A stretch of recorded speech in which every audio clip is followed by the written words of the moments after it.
সমবেগ কি? সমবেগ কি? বেগ সবসময় কি সেম থাকবে। তো প্রথমে যদি আমরা বেগ বনাম সময়ের গ্রাফটা দেখি, আমরা কি বলছিলাম এক্স অক্ষ বরাবর থাকবে সময় এবং ওয়াই অক্ষ বরাবর কি থাকবে বেগ।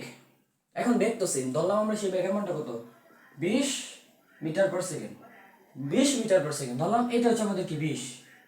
তো যখন আমাদের টাইম জিরো, টাইমের মান কি জিরো মানে সময় শূন্য, তখন আমাদের বেগ ছিল 20।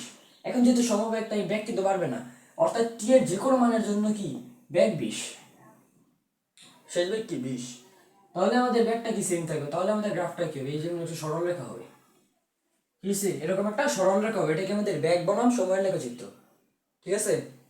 আবার যদি আমরা দূরত্বটা প্রকাশ করছি ত্বরণেরটা দেখো, এটা হচ্ছে আমাদের ত্বরণ বনাম সময়ের লেখচিত্রটা। যদি আমরা দেখি ত্বরণ বনাম সময়ের লেখচিত্রটা যদি আমরা একটু দেখি, তাহলে দেখো তো সমবেগ মানে কি বেগের কোনো পরিবর্তন হইতেছে না, বেগ সেম। আমাদের ত্বরণের যে ফর্মুলাটা a = কি v - u / t।